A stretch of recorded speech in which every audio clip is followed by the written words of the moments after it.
The dust storm rolled across the Nevada desert like a living wall of rage, and Calvin Montgomery was caught in the middle of it with nothing but his horse, his stubbornness, and lungs that were already failing him.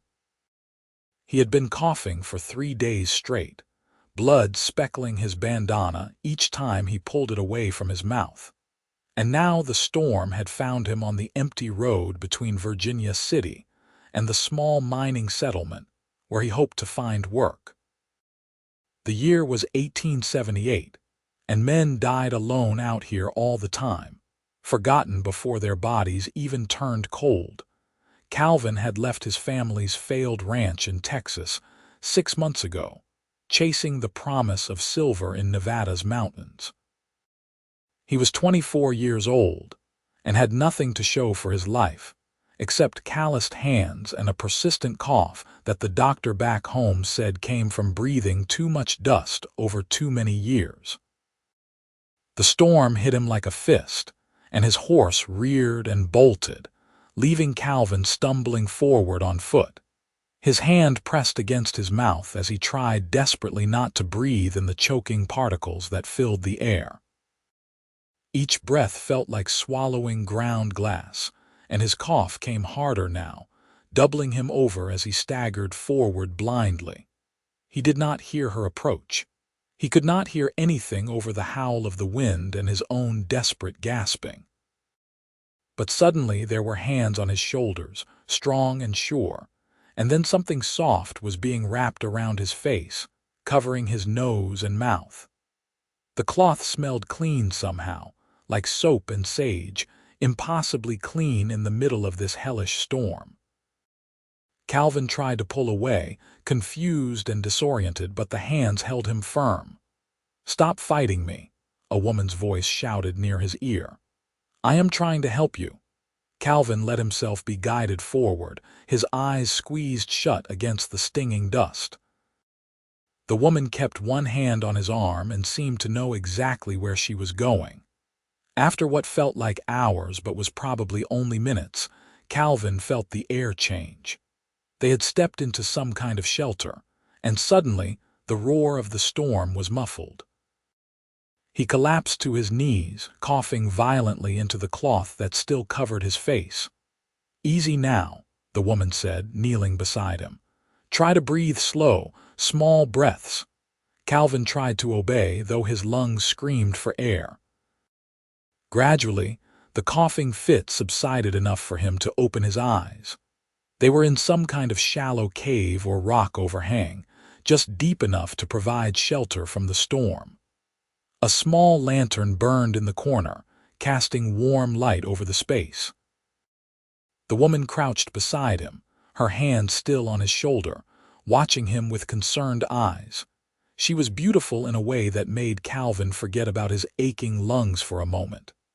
Her hair was dark brown, pulled back in a practical braid, and her face was sun-browned and strong-featured. She looked to be about his age, maybe a year or two younger, and she wore men's trousers and a work shirt that had seen better days. There was a confidence in the way she held herself that Calvin found instantly compelling. "Thank you," he managed to rasp out, his voice barely working. "You should not be out here alone in your condition," she said, not unkindly. "How long have you been coughing like that?" "Few days, maybe longer." Calvin pulled the cloth down from his face and saw the blood on it. He tried to hand it back to her. "I am sorry, I ruined your bandana." "Keep it," she said. "I have others, and you need it more than I do right now." She studied him for a moment. "Where were you headed?" "Settlement called Silver Creek. Heard they are hiring at the mines." The woman shook her head. "Silver Creek folded 2 months ago. The vein ran dry and everyone cleared out. There is nothing there now except empty buildings." Calvin felt his heart sink. He had been counting on that job, had spent the last of his money getting this far. "Are you certain?" "I came through there 3 weeks ago." "Trust me, there is no work to be found." She sat back on her heels. "My name is Clara Nelson. I am headed to Carson City to meet my brother. He is opening a freight business there, and he asked me to come help him get started. Calvin Montgomery. He extended his hand, and she shook it with a grip as firm as any man's. I appreciate you stopping for me. Most people would have ridden on by. I almost did, Clara admitted. But then I saw you fall, and I thought about my brother and how I would want someone to help him if he was in trouble. She glanced toward the cave entrance where the storm still raged. We will be stuck here for a while. These storms can last hours. Calvin nodded, then was seized by another coughing fit. Clara moved closer, steadying him with a hand on his back. When the coughing finally stopped, she pulled a canteen from her pack and handed it to him. Drink slowly, she instructed, and then you should rest. You look like you have not slept properly in days. She was right about that. Calvin had been pushing himself hard, trying to reach Silver Creek before his money ran out completely. He took a careful sip of water, feeling it soothe his raw throat. What were you doing out here? This is not exactly a well-traveled road. I know a shortcut, Clara said, or I thought I did. Turns out the trail I was following got washed out in the spring floods, so I had to backtrack. I was making my way back to the main road when the storm hit. She smiled slightly. Good timing, I suppose. For you anyway. Calvin found himself smiling back despite everything. There was something about her directness that he liked, the way she did not waste words or put on airs. Good timing, he agreed. Though I am sorry to be such poor company, I am not usually this much of a disaster. Everyone is a disaster sometimes, Clara said practically. The trick is surviving it. She pulled a blanket from her pack and spread it on the ground. Here, lie down and rest. I will keep watch and make sure the storm does not get worse. Calvin wanted to argue, wanted to insist that he was fine and did not need to be treated like an invalid. But his body had other ideas, and the moment he lay down on the blanket, exhaustion crashed over him like a wave. The last thing he saw before his eyes closed was Clara sitting near the cave entrance, silhouetted against the swirling dust outside, keeping watch like a guardian angel in worn traveling clothes. When Calvin woke, the storm had passed. Weak sunlight filtered into the cave, and he could hear birds singing somewhere outside. His throat still hurt and his chest felt tight, but the desperate, drowning sensation had eased. He sat up slowly and saw Clara packing her gear with efficient movements. "How long was I asleep?" he asked. "About 6 hours," Clara said. "The storm passed 2 hours ago, but I thought you needed the rest more than you needed to be woken up." She glanced at him. "How are you feeling?" "Better," Calvin said honestly. "Still like I got kicked by a mule, but better." He stood up carefully, testing his balance. "I should let you get on your way. You have been delayed long enough on my account." Clara finished tying her bedroll and turned to face him fully. "Where will you go?" Calvin had been trying not to think about that question. "I guess I will head to Carson City too. Maybe there is work to be found there." "Can you ride?" "My horse bolted during the storm. I am on foot now." Clara was quiet for a moment, and Calvin could see her thinking something through. Finally, she said, "I have a horse. She is strong enough to carry two, at least as far as Carson City. You can ride with me if you want." Calvin stared at her. "You do not even know me." "I know you are sick and alone and out of options," Clara said. "And I know you thank me for helping you, which means you have at least some manners." She shrugged. "Besides, it is 2 days' ride to Carson City, and I could use the company. The desert gets lonely." There were probably a dozen reasons why Calvin should refuse. He was a stranger, and it was not proper for an unmarried man and woman to travel together unchaperoned. But Calvin was tired of being alone, tired of the endless struggle to keep moving forward with no help from anyone. And there was something about Clara that made him want to be around her, want to hear what she would say next. "I would appreciate that," he said, "and I will pay you back somehow. Once I find work, I mean. We can worry about that later, Clara said. Right now, let us just focus on getting to Carson City alive. She handed him the blood-stained cloth he had used the night before. Keep that around your neck. If another storm comes up, you can pull it over your face quickly. They emerged from the cave into a landscape transformed by the storm. The air was crystal clear, the kind of clarity that only came after the wind had scoured everything clean. Clara's horse, a sturdy bay mare, was tethered behind a rock formation about 50 yards away. The animal nickered softly when she saw Clara approaching. "This is Rosie," Clara said, patting the mare's neck affectionately. "She has carried me all the way from Colorado, and she has never let me down yet." She swung up into the saddle with practiced ease, then extended a hand to Calvin. "Come on up. We have a lot of ground to cover." Calvin took her hand and pulled himself up behind her, settling awkwardly onto the horse's back.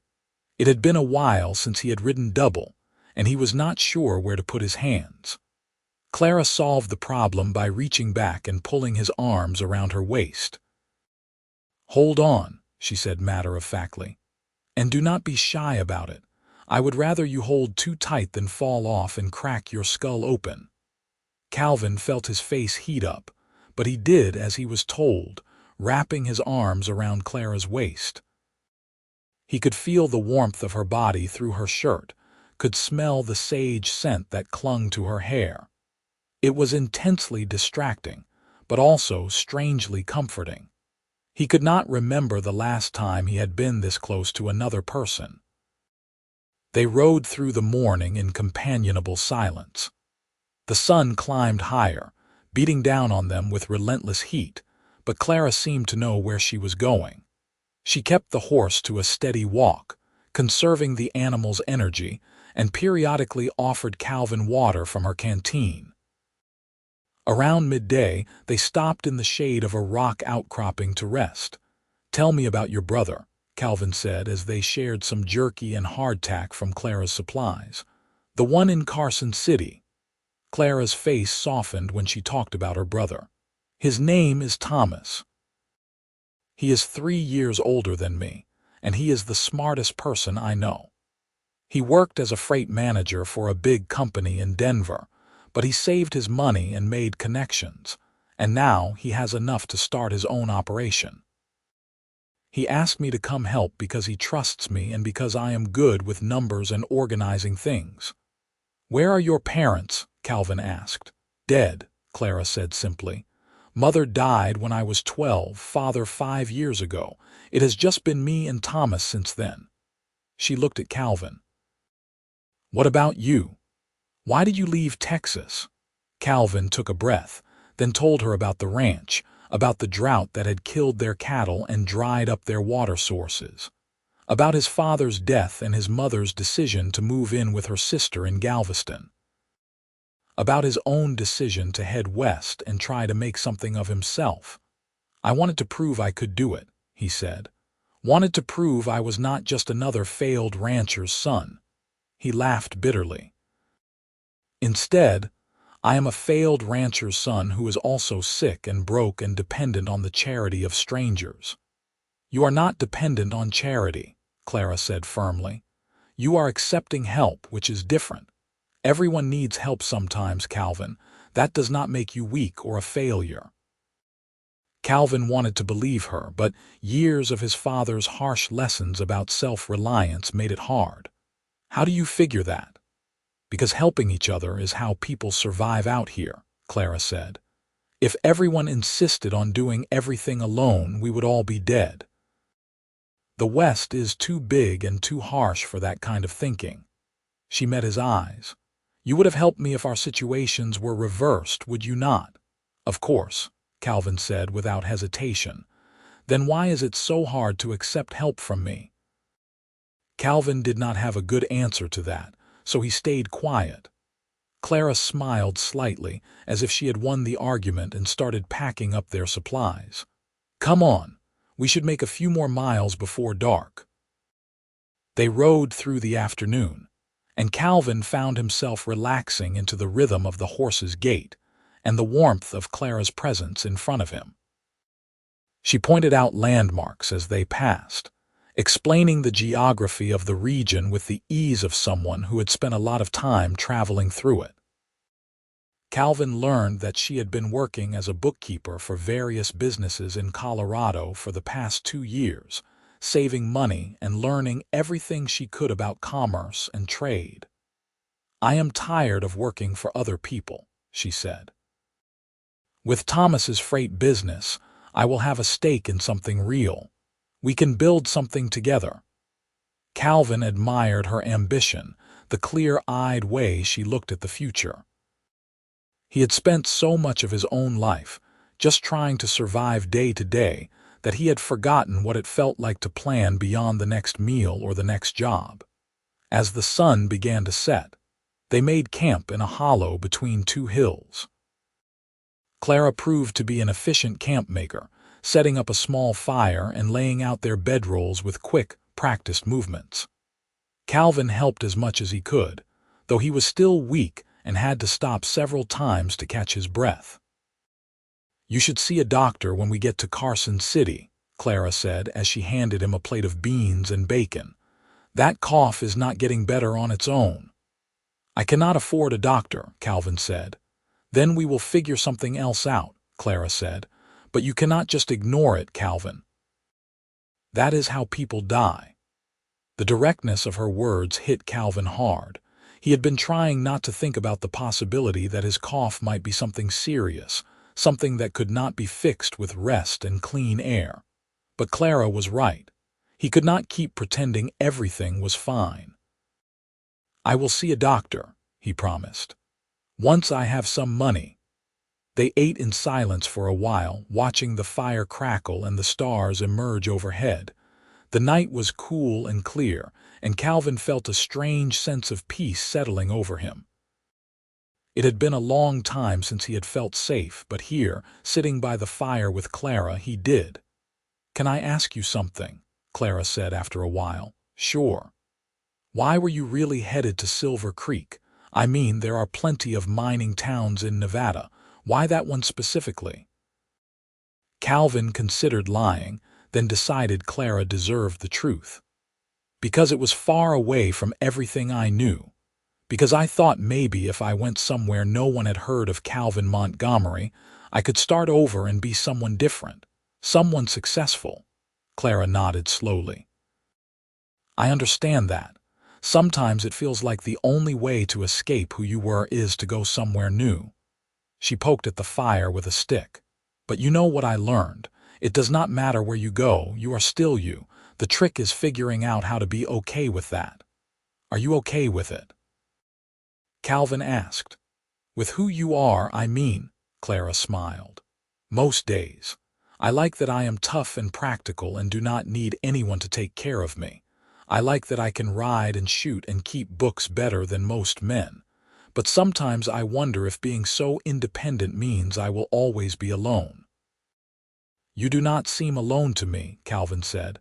"You have Thomas, and now you have helped a complete stranger survive a dust storm. That sounds like someone who knows how to connect with people." "Maybe," Clara said, "or maybe I just have a weakness for strays." But she was smiling when she said it, and Calvin felt something warm bloom in his chest. They settled down to sleep on opposite sides of the fire, but Calvin found himself unable to drift off. He kept thinking about Clara, about the way she had wrapped the cloth around his face without hesitation, about the strength in her hands and the kindness in her eyes. He barely knew her, but he felt drawn to her in a way he could not fully explain. It was not just gratitude, though there was certainly that. It was something deeper, a sense of recognition, like he had found someone who understood what it meant to struggle and keep going anyway. The next day brought more riding, more conversation. Clara told him about growing up in a small town in Missouri, about learning to shoot because her father had wanted his children to be able to protect themselves. Calvin told her about his childhood on the ranch, about the long days of hard work and the satisfaction of caring for animals. They argued good-naturedly about politics and religion, discovered they both loved Mark Twain's writing, and found themselves laughing over shared memories of ridiculous things they had seen in their travels. By the time the sun began to set on their second day together, Calvin realized he was dreading the moment they would reach Carson City. He did not want this strange, intimate journey to end. He did not want to say goodbye to Clara and go back to being alone. They made camp that night near a small stream, and after they had eaten, Clara asked Calvin if he could help her wash the dust out of her hair. The request was practical, nothing inappropriate about it, but Calvin's hands shook slightly as he poured water over her head and worked his fingers through her long hair, dislodging days' worth of desert grit. Clara closed her eyes and sighed softly, and Calvin felt that warm feeling in his chest grow into something bigger, something that felt dangerously close to love. "Thank you," Clara said when he was done. She wrung out her hair and began braiding it again, her movements quick and efficient. "I have been wanting to do that for days, but it is hard to manage alone." "Any time," Calvin said, meaning it more than he probably should. Clara glanced at him, and something in her expression made Calvin think she understood exactly what he was feeling. But she did not say anything, just finished braiding her hair and moved back to her bedroll. That night, Calvin's cough came back with a vengeance. He tried to muffle the sound, not wanting to disturb Clara, but the fits came harder and harder until he was gasping for breath. Suddenly Clara was there, kneeling beside him with the cloth in her hand. "Here," she said, wrapping it around his face again. "Breathe slowly, in and out." Calvin tried to obey, but his lungs would not cooperate. The coughing went on, and when it finally stopped, Calvin was shaking and dizzy. Clara kept her hand on his back, steady and warm. "We will get to Carson City tomorrow," she said. "And the first thing we are doing is finding you a doctor. I do not care if I have to pay for it myself." "Clara, I cannot ask you to do that." "You are not asking, I am telling you." Her voice was fierce. "You saved my life." "I did not save your life, you saved mine." "No," Clara said. "You gave me someone to take care of. You let me help you. Do you have any idea how lonely it is out here, Calvin? How exhausting it is to always be the strong one, the capable one, the one who does not need anything from anyone." Her eyes were bright in the firelight. "You gave me a reason to stop and help someone, and in doing that, you reminded me why I am doing any of this in the first place. So yes, you saved my life in your own way." Calvin stared at her, his heart pounding. "Clara." "I know it is improper," Clara said quickly. "I know we have only known each other 2 days, and I know I should not feel this way, but I do, Calvin. I feel something for you, and I do not want to just drop you off in Carson City and never see you again." "I feel it too," Calvin said, the words tumbling out before he could second-guess them. "I have felt it since you wrapped that cloth around my face in the middle of the storm. Since you stayed with me instead of riding on." Clara reached out and took his hand, her grip tight and sure. "Then we will figure it out. Together. We will get you to a doctor, and then we will find you work, and we will see where this goes. If you want to, I mean." "I want to," Calvin said. "More than anything." They sat there by the fire, hands clasped, and watched the stars wheel overhead. Calvin knew there were still problems to solve, still obstacles to overcome. But for the first time in months, maybe years, he felt like he was not facing them alone. They reached Carson City the next afternoon, riding into town as the sun beat down mercilessly. The streets were busy with freight wagons and miners and business people hurrying about their errands. Clara navigated through the chaos with the same calm confidence she brought to everything else, finally stopping in front of a modest building with a sign that read, "Thomas Nelson Freight Company." A man emerged from the building as they dismounted. He was tall and lean with the same dark hair as Clara, and his face lit up when he saw her. "Clara." Thomas swept his sister into a hug, then pulled back to look at her. "You made it. I was starting to worry." "I got delayed by a dust storm," Clara said. "Thomas, this is Calvin Montgomery. He was caught in the same storm, and I gave him a ride here. Calvin, this is my brother Thomas." Thomas shook Calvin's hand, his expression friendly but assessing. "Any friend of Clara's is welcome, though you look like you could use some medical attention."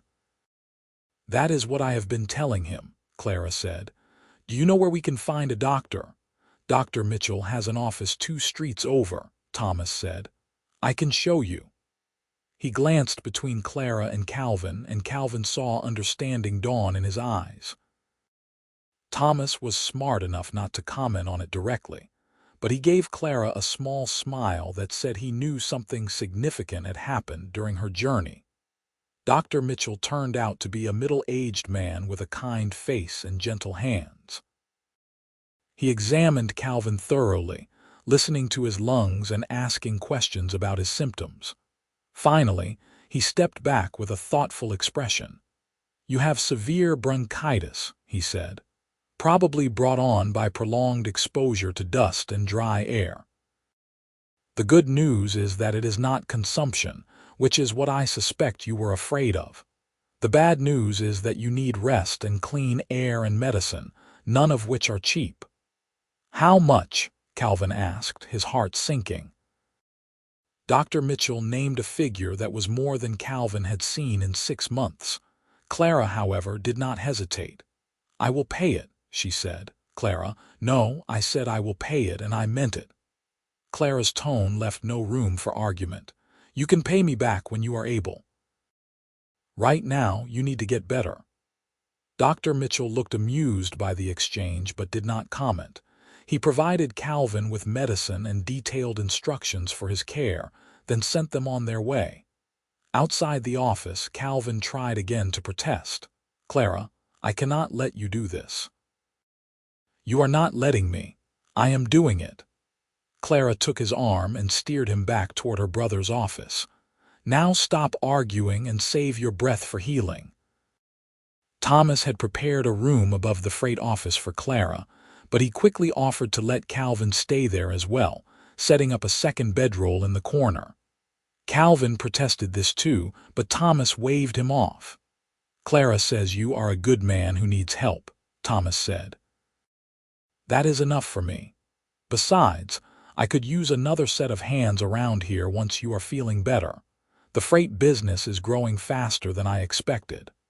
Over the next 2 weeks, Calvin slowly recovered his strength. He took the medicine faithfully, rested when Clara ordered him to, and gradually felt his lungs begin to clear. Clara and Thomas both treated him like family, including him in meals and conversations and making him feel like he belonged. Clara was busy helping Thomas set up the business's books and organize schedules, but she checked on Calvin multiple times a day, bringing him food and water and sitting with him in the evenings. As Calvin got better, he started helping around the freight office, doing small tasks at first and then taking on more responsibility. He discovered he had a knack for coordinating deliveries and keeping track of inventory. Thomas noticed and started giving him more important jobs. Within a month, Calvin was working full-time for Nelson Freight, earning a real wage for the first time since he had left Texas. He paid Clara back for the doctor's fees as soon as he could, though she tried to refuse the money. They had fallen into a comfortable routine by then, working together during the day and spending their evenings talking or reading or simply sitting together in companionable silence. Calvin was falling more in love with her every day, but he was not sure how to tell her, not sure if what they had during those 2 days in the desert was real or just the product of extraordinary circumstances. One evening in late October, nearly 2 months after they had first met, Clara asked Calvin to take a walk with her. They strolled through the quieter streets of Carson City, the air cool and crisp with the promise of winter. "Thomas wants to expand the business," Clara said. "He is thinking about opening a second office in Virginia City." "That is good," Calvin said. "The business is doing well enough to support it." "He wants you to run it," Clara said, stopping to look at Calvin. "He says you are the best worker he has ever had, and he trusts you completely." Calvin felt a surge of pride mixed with uncertainty. "That is generous of him, but I have only been working for him for 2 months. 2 months where you proved yourself every single day," Clara said. "Thomas does not make offers like this lightly, Calvin. He really believes in you." "What do you think?" Calvin asked. "Do you think I should take it?" Clara was quiet for a moment. "I think you should do what makes you happy, but I will admit I am being selfish because if you go to Virginia City, I will miss you terribly." Calvin's heart leaped. "You will miss me." "Of course I will," Clara said. "Calvin, I thought I made my feelings clear that night by the fire. I care about you. I have cared about you since I wrapped that cloth around your face and decided I was not going to let you die alone in the desert." "I care about you too," Calvin said. "More than care about you, Clara. I love you.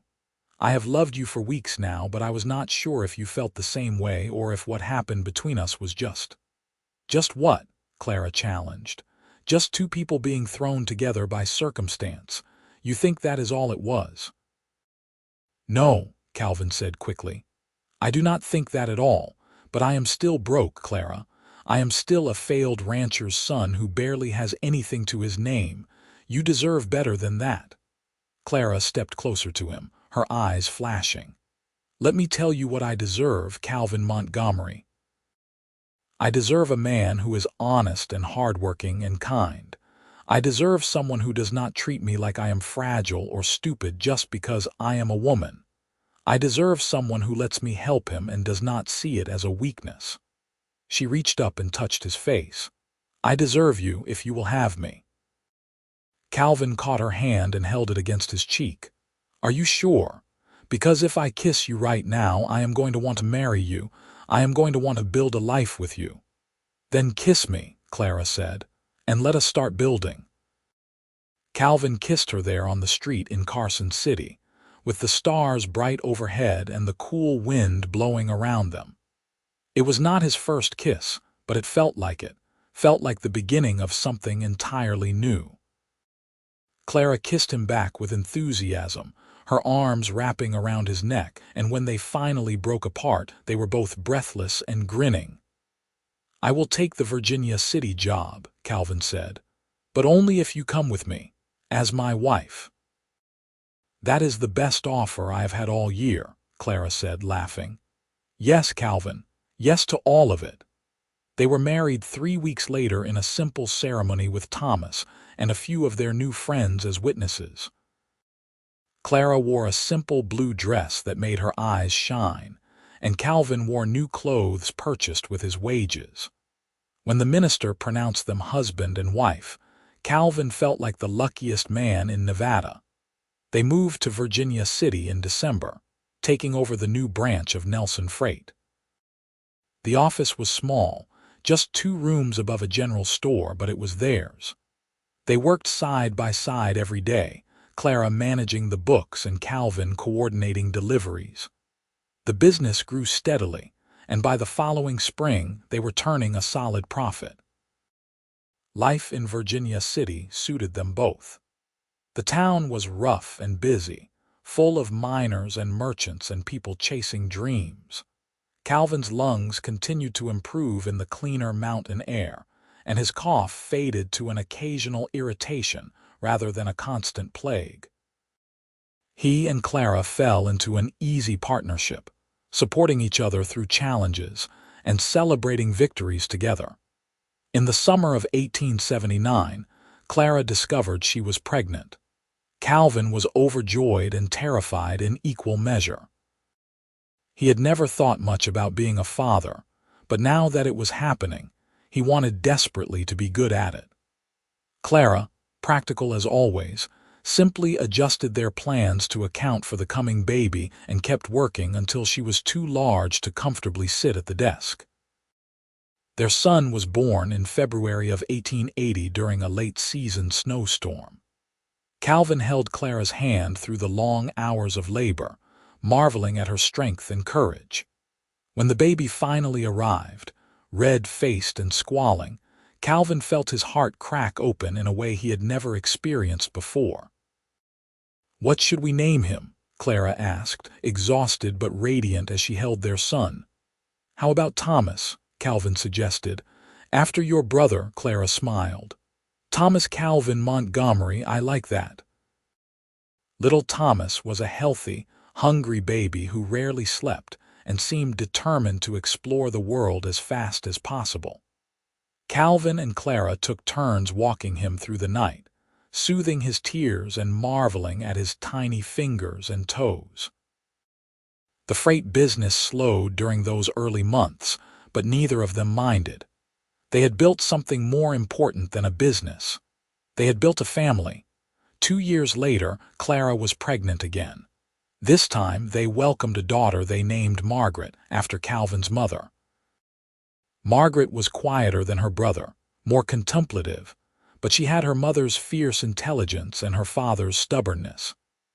Calvin loved watching Clara with their children, seeing the way she balanced firmness with tenderness, teaching them to be both strong and kind. The freight business continued to grow. Thomas opened a third office in Reno, and the Nelson Freight Company became one of the most respected operations in Nevada.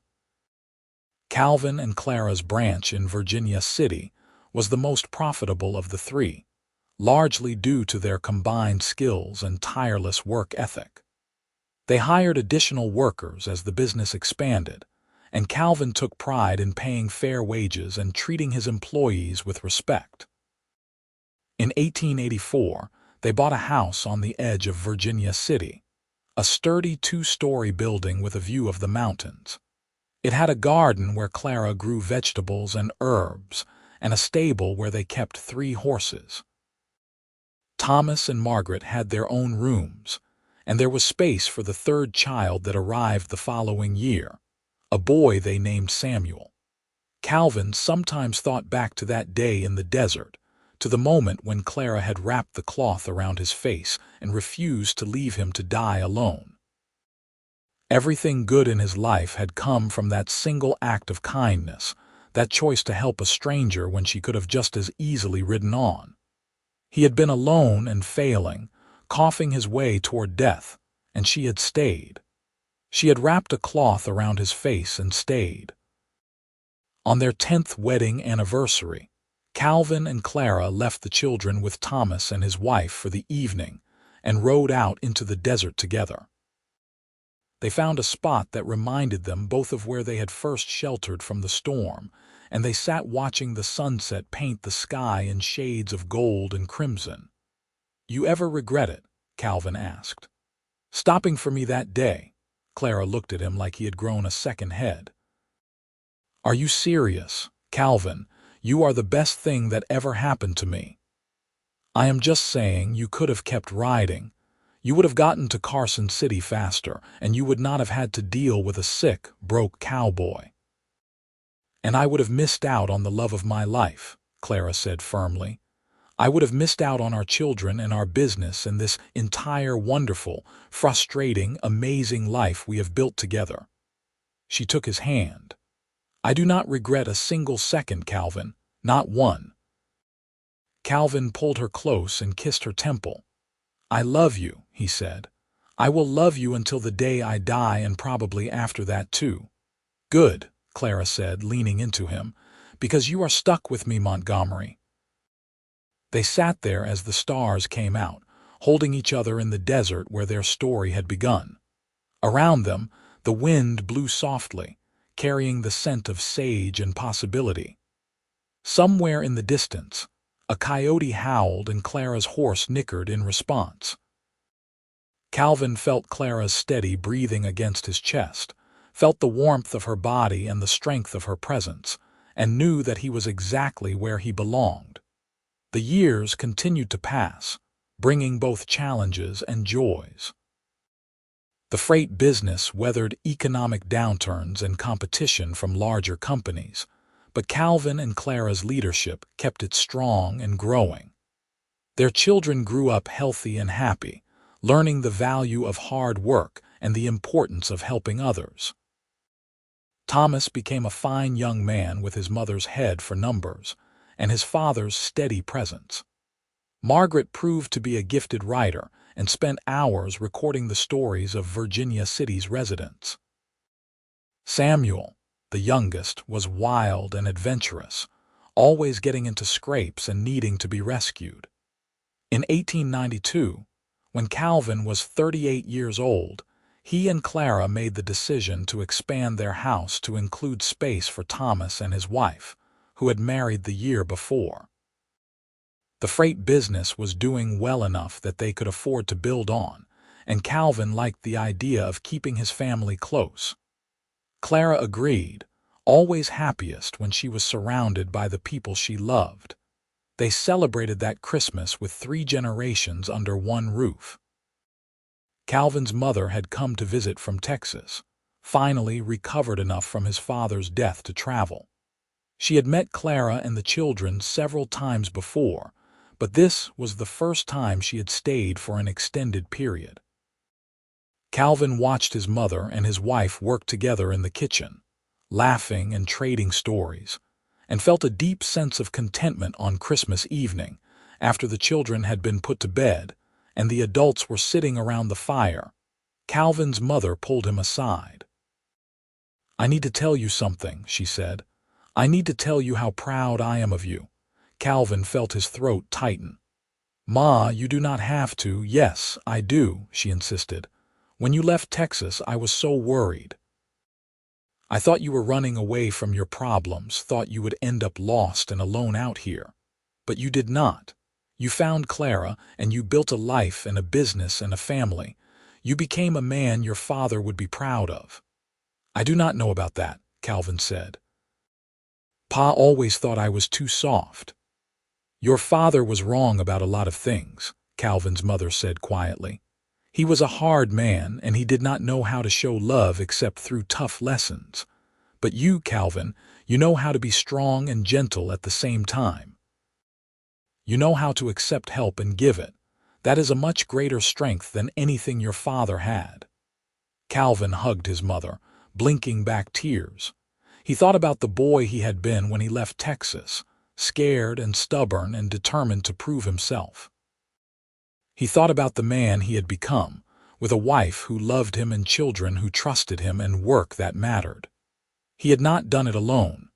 He had accepted Clara's help and Thomas's and the help of dozens of other people along the way. And that, he realized, was what had made all the difference. The new century arrived, and with it came changes. Virginia City's mining boom began to fade as the silver veins played out. Many residents moved away, chasing new opportunities elsewhere. But Calvin and Clara stayed, adapting the freight business to serve the ranchers and smaller settlements that remained. They were pillars of the community now, respected and trusted by nearly everyone in town. Their children grew into adults with lives of their own. Thomas took over day-to-day operations of the Virginia City office, allowing Calvin to semi-retire.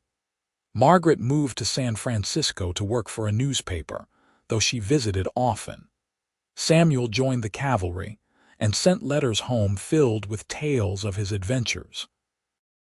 Calvin and Clara became grandparents, doting on Thomas's children with the same fierce love they had shown their own. Through it all, Calvin and Clara remained each other's closest companion and greatest support.